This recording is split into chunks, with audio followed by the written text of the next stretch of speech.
இது மகிமை நேரம். கர்த்தராகிய இயேசு கிறிஸ்துவின் நாமத்தினாலே மகிமை நேர நிகழ்ச்சியின் மூலமாக மறுபடியும் உங்கள் யாவரையும் சந்திப்பதிலே நான் மகிழ்ச்சி அடைகிறேன். இந்த நாளிலும் இயேசு கிறிஸ்து உயிர்த்தெழுந்த பின்பு தன்னுடைய சீசர்களுக்கு தன்னை காண்பித்து அவருடைய அவிசுவாசம் நீங்கும்படியாக, அவருடைய விசுவாசங்களை பலப்படும்படியாக செய்தார். அவர்களிலே காணப்பட்ட துக்கங்கள், கலக்கங்கள், பயங்கள் எல்லாவற்றையும் நீக்கும்படியாக அவர்களுக்கு தரிசனமாகி அவர்களுடைய விசுவாசத்தை பலப்படுத்தினார். இப்பொழுது இயேசு கிறிஸ்து அனைத்து சீசர்களையும் சந்தித்து விட்டார். இனிமேல் இயேசு அவர்களுக்கு இந்த உலகத்திலே அவர்கள் இனிமேல் செய்ய வேண்டிய பணிகளை அவர்களுக்கு ஒன்றொன்றாக சொல்கிறார். மேலும் இயேசு தம்முடைய சீசரின் மேல் எவ்வளவு பிரியமாய் இருக்கிறார் என்பதையும் அவர்களுக்கு காட்டுகிறார். முதலாவது இயேசு கிறிஸ்து தம்முடைய சீசர்களை பார்த்து குறிப்பிட்ட காரியம் மத்தேயு 28ஆம் அதிகாரம் 19-20 வசனங்கள். ஆகையால் நீங்கள் புறப்பட்டு போய் சகல ஜாதிகளையும் சீசராக்கி பிதா, குமாரன், பரிசுத்த ஆவியின் நாமத்தினாலே அவர்களுக்கு ஞானஸ்நானம் கொடுத்து நான் உங்களுக்கு கட்டளையிட்ட யாவையும் அவர்கள் கை கொள்ளும்படி அவர்களுக்கு உபதேசம் பண்ணுங்கள் என்றார். நான் உங்களுக்கு கட்டளையிட்ட யாவையும் அவர்களுக்கு உபதேசம் பண்ணுங்கள் என்றார். இயேசு கிறிஸ்து தம்முடைய சீசர்களை தம்முடைய வார்த்தைகளினால், தம்முடைய வசனங்களினால், தம்முடைய உயிர்த்தெழுதலினால் அவர்களுக்குள்ளே அவருடைய விசுவாசம் பலப்படும்படியாக காரியங்களை செய்தார்.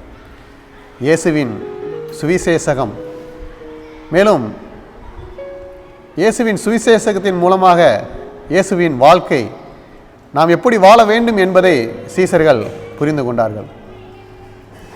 மற்றவர்களுக்கு உபதேசிக்கும் முறையை இயேசுவிடமிருந்து கற்றுக்கொண்ட அவருடைய சீசர்கள் தங்களுடைய விசுவாசம் பலப்பட்டதின் நிமித்தமாக கடந்து சென்று மற்றவர்களுக்கு சுவிசேஷகத்தை பிரசங்கிங்கள் என்று இயேசு கிறிஸ்து கூறுகிறார்.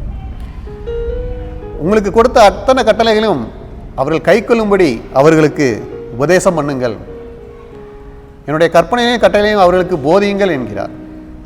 அதன்படியே அவருடைய சீசர்கள் யாவரும் கடந்து சென்று நாமும் இயேசுனுடைய வார்த்தைகளை கேட்டு இயேசுனுடைய கற்பனைகளையும் கட்டளைகளும் அறிந்து கொண்டிருக்கிறோம். இதுவரைக்கும் இயேசுவின் சீசர்கள் மூலமாக அறிவிக்கப்பட்ட ஊழியத்தின் மூலம், உபதேசத்தின் மூலம். மேலும் இயேசு கிறிஸ்து என்ன சொல்லியிருக்கிறார்? சகல ஜாதிகளையும் சீசராக்கி என்று சொல்கிறார். அப்பொழுதென்றால் இயேசுனுடைய வார்த்தைகள், இயேசுனுடைய வசனங்கள், இயேசுனுடைய உயிர்த்தெழுதல் அறிவிக்கப்பட்ட நாம், இயேசுவை ஏற்றுக்கொண்ட நாம் அனைவரும் அவருக்கு சீசர்கள் என்று இந்த வசனத்தின் மூலம் அறிந்து கொள்ள முடிகிறது. எனவே நாம் ஒவ்வொருவரையும் சீசராக்கி இயேசுவின் சுவிசேஷகம் இன்னும் இயேசுவை அறியாத மக்களுக்கும் சென்றடையும்படியாக சுவிசேஷகத்தை பிரசங்கிங்கள் என்று சொல்கிறார். பாடுகள், கஷ்டங்கள், துன்பத்தின் மத்தியிலே இருப்பவர்களுக்கு, யார்தான் மெய்யான தேவன் என்று தெரியாத மக்களுக்கு இயேசுவின் சுவிசேஷகத்தை, இயேசுவின் கட்டளைகளை போதியுங்கள். உண்மையான தெய்வம் இயேசு என்பதை அறிந்து கொள்ளும்படியாக அவர்களுக்கு உபதேசியுங்கள். அவர்களும் பரலோக ராஜ்யத்தை பெற்றுக்கொள்ளும்படி உங்கள் சுவிசேஷத்தை பண்ணுங்கள் என்று அவர்களை அனுப்புகிறார். மேலும் உலகத்திலே ஏனோ தானோ என்று ஆசைகளால், ஐஸ்வர்யத்தினால் எப்படி வேண்டாமல் வாழ்க்கை வாழலாம் என்று வாழ்ந்து கொண்டிருக்கும் மக்களுக்கும் வாழ்க்கையை, நெறிமுறைகளை கற்றுத்தருவதற்காக இயேசுவின் கட்டளைகளையும் கற்பனைகளையும் உபதேசிக்கும்படியாக அவர்களுக்கு அறிவிக்கிறார். அவர்கள் இயேசு தம்மை வெளிப்படுத்தின உடனே மிகுந்த சந்தோஷத்தோடு இருந்தார்கள் என்று பார்க்கிறோம். மேலும் கலக்கமடைந்திருந்த சீசர்கள் மறுபடியும் ஒன்றிணைந்து எருசலேமுக்கு செல்கிறார்கள், தைரியத்தோடு இயேசு அவர்களோடு இருக்கிறேன் என்று சொன்னதுக்காக.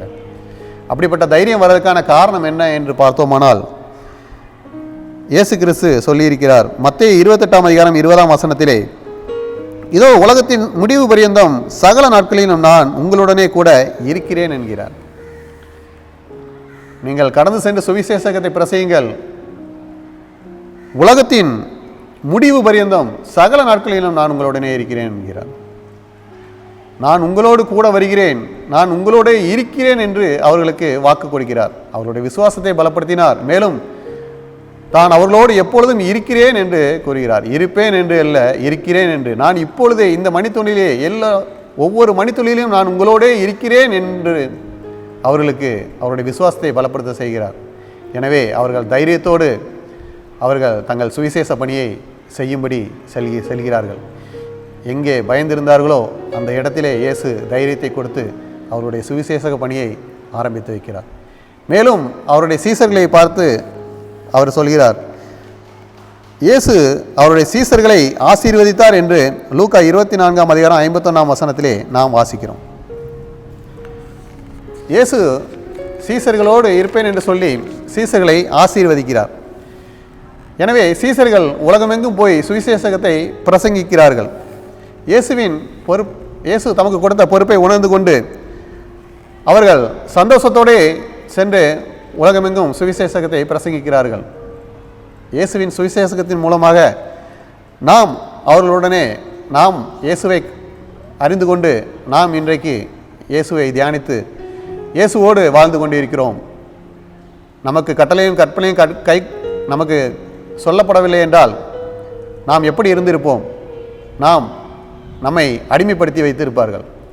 எனவே நம்மை அடிமைத்தனத்திலிருந்து விடுதலையாக்கி, மேலும் பாவத்தின் அடிமைத்தனத்திலிருந்து விடுதலையாக்கும்படியாக சுவிசேஷம் நமக்கு அறிவிக்கப்பட்டிருக்கிறது. எனவே இயேசு கிறிஸ்து தம்முடைய சீசர்கள் கொடுத்த பணியை அவர்கள் செய்தார்கள். இயேசு அவர்களோடு இருந்ததுனால இயேசு அவர்களை ஆசீர்வதித்ததினால், மேலும் இயேசு தம்முடைய சீசர்களை ஆசீர்வதித்து விட்டு அவர் பரலோகத்துக்கு எடுத்துக்கொள்ளப்படுகிறார். தேவனுடைய வலது பாரசத்திலே வீற்றிருக்கிறார். இயேசு கிறிஸ்து தேவனுடைய வலது பாரசத்திலே வீற்றிருக்கிறார். பரலோகத்துக்கு எடுத்துக்கொண்டது போல நம்மையும் பரலோகத்துக்கு எடுத்துக்கொள்ள இயேசு தேவனுடைய வலது பாரசத்திலே வீற்றிருக்கிறார். நம்முடைய பாவங்கள், நம்முடைய மீறுதல்கள், நம்முடைய அக்கிரமங்கள் நீங்கி நாம் பரிசுத்தப்படுத்தப்பட்டு பரலோக ராஜ்யத்தை பெற வேண்டும் என்பதற்காக இயேசு வலது பாரசத்திலே வீற்றிருந்து நமக்காக வேண்டுதல் செய்கிறார். எனவே உயிர்த்தெழுந்த இயேசு தம்முடைய சீசர்களுக்கு கொடுத்த பணியை அவர்கள் செய்தார்கள். அதே போல உயிர்த்தெழுந்த இயேசு தேவனுடைய வலது பாரசத்திலே வீற்றிருந்து நமக்காக காத்திருக்கிறார். நாமும் பரலோக ராஜ்யத்தை பெற்றுக்கொள்ளும்படியாக, அந்த சுவிசேஷத்தை நாம் பெற்றுக்கொண்ட சுவிசேஷத்தை நாம் காத்துக்கொள்ளும்படியாக இயேசுனுடைய கற்பனைகளையும் கட்டளைகளையும் நம்முடைய வாழ்க்கையிலே கைக்கொண்டு அதன்படி நடக்கிறவர்களாக நாம் காணப்பட வேண்டும் என்று இயேசு விரும்புகிறார். அப்படி நாம் காணப்படும் பொழுது நாமும் இயேசு நமக்காக ஆயத்தம் பண்ணி வைத்திருக்கிற பரலோக வாழ்வை பெற்றுக்கொள்ள முடியும். இயேசு உயிர்த்தெழுந்தது போல நாமும் உயிர்த்தெழ முடியும் என்பதை காட்டுவதற்காக இயேசு தேவனுடைய வலது பாரசத்தில் வீற்றிருக்கிறார். எனவே சுவிசேஷத்தை அறிந்த நாம் இயேசுவினுடைய கற்பனைகளையும் கட்டளைகளையும் கைக்கொண்டு அவருக்காக வாழ்வோம். இயேசு நம்முடைய வாழ்நாளின் ஒவ்வொரு நாள் நம்மளோடு கூடவே இருப்பேன் என்று சொன்னது போல நம்மளோடு இருப்பார். நம்மையும் ஆசீர்வதித்து நம்மையும் மகிழ செய்வார் என்பதிலே சந்தேகமில்லை. ஜெபம். இயேசுவே, உம்முடைய சீசர்களை நீர் அனுப்பி சுவிசேஷத்தை பிரசங்கித்து அவர்களோடு கூடவே இருப்பேன் என்று அவர்களுக்கு ஆறுதல் கூறி அவர்களுடைய விசுவாசத்தை பலப்படுத்தி அவர்களை ஆசீர்வதித்தீர். ஆண்டவரே, அதன் மூலமாக நாங்கள் சுவிசேஷத்தை பெற்று நாங்கள் உம்மை விசுவாசித்து உம்மை ஏற்றுக்கொண்டிருக்கிறோம். அதுபோல எங்களுடைய வாழ்க்கையிலும் உம்முடைய கட்டளையிலும் கற்பனைகளையும் கைக்கொண்டு உமக்காக வாழ, உமக்காக ஊழியம் செய்ய, ஆண்டவரே, இன்னும் உம்மை அறியாத ஜனங்களை சீசராக்கி, ஆண்டவரே, நாங்கள் அவர்களையும் உம்முடைய மந்தையில் கூட்டி சேர நீர் எங்களோடு இருந்து ஒவ்வொரு வாழ்நாளும் எங்கள் கூடவே இருந்து எங்களை வழிநடத்தி எங்களையும் ஆசீர்வதிக்க வேண்டுமாய் இயேசு கிறிஸ்துவின் மூலம் ஜெபிக்கிறோம் நல்ல பிதாவே. ஆமென்.